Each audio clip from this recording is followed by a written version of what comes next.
having a national dialogue with internet cafe operations and its optimal use.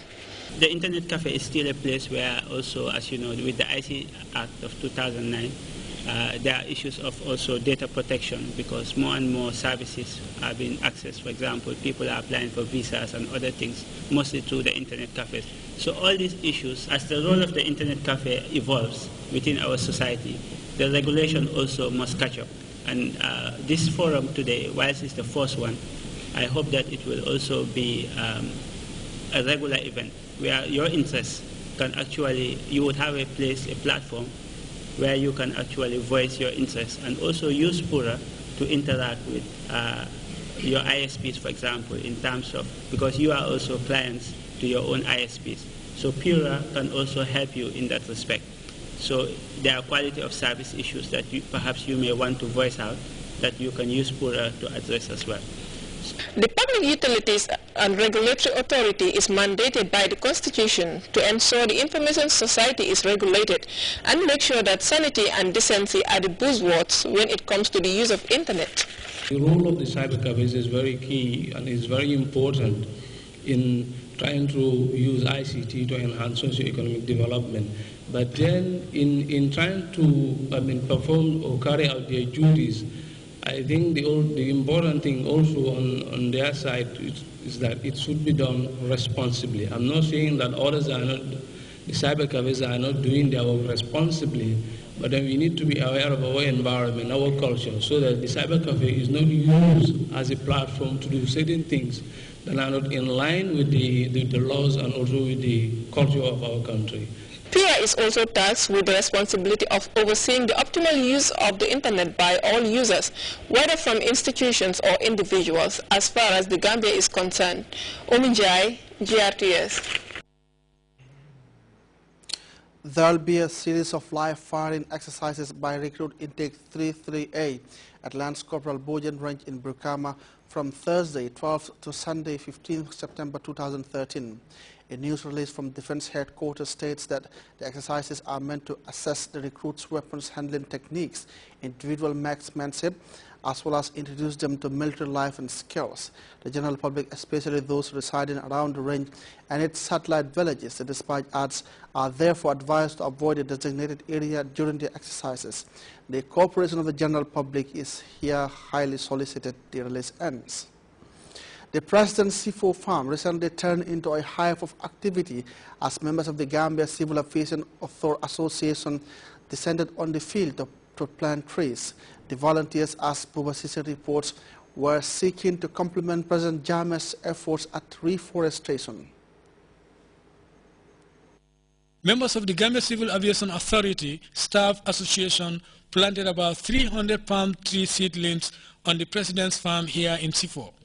This is done as a complement to the clarion call of His Excellency, Sheikh Professor Dr. Al-Hajjaya AJJ Jammeh, for Gambians to go back to the land for the country to be food self-sufficient. The association members were joined by their counterparts from allied agencies in the airport.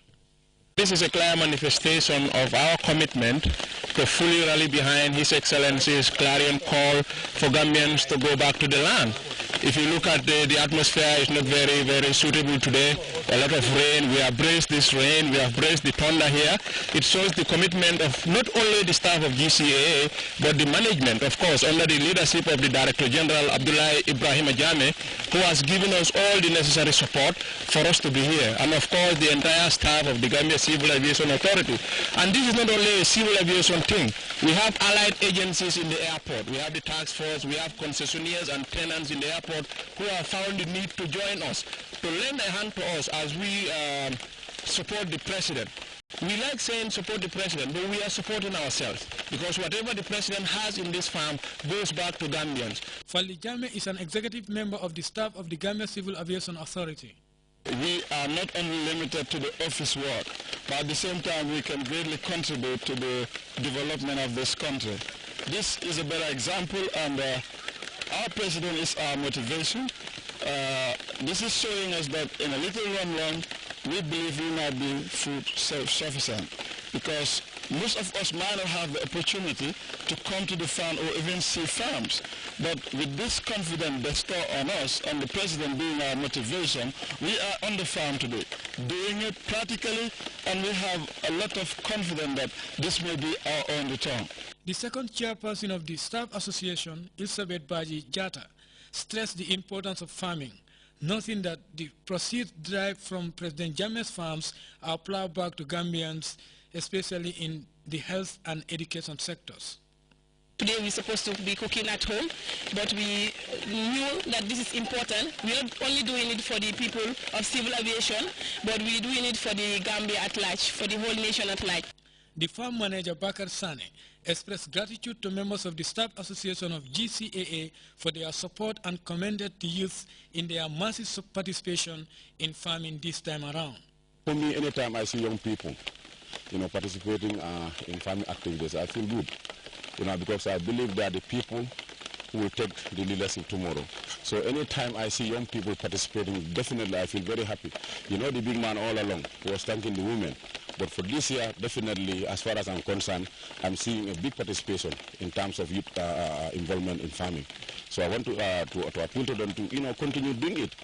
We own the Gambia. Nobody will come here to help us develop. Gambia Civil Aviation Authority, GCAA, was created by an act of parliament in 1991 to regulate the air transport industry in the Gambia, provide air navigation services, as well as operate Banjul International Airport as a viable destination.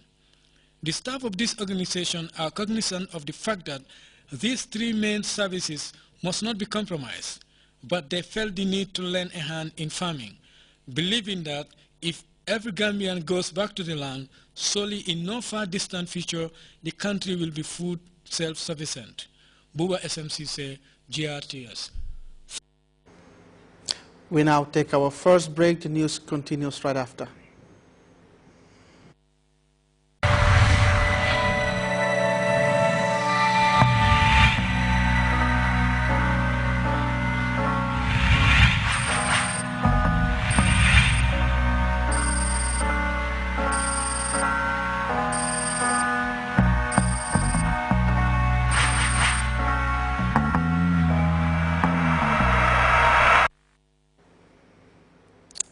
Welcome back.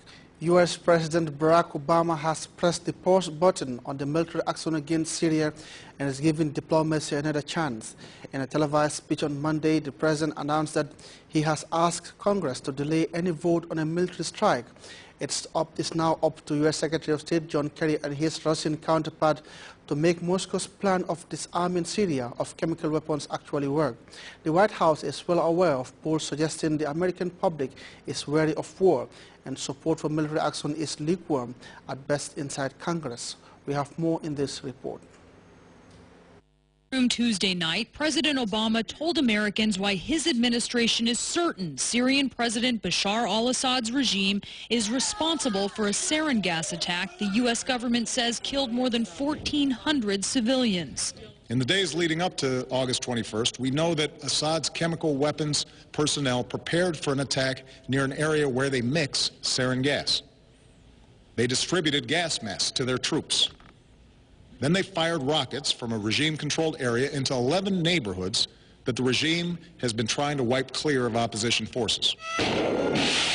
He made the case for a military response. This would be a targeted strike to achieve a clear objective. As some members of Congress have said, there's no point in simply doing a pinprick strike in Syria. Let me make something clear. The United States military doesn't do pinpricks.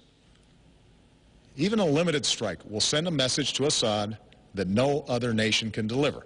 But facing a likely defeat in Congress to authorize a military strike, however, the president then argued against taking action, pointing to a new Russian-brokered proposal for Syria to give up its chemical weapons.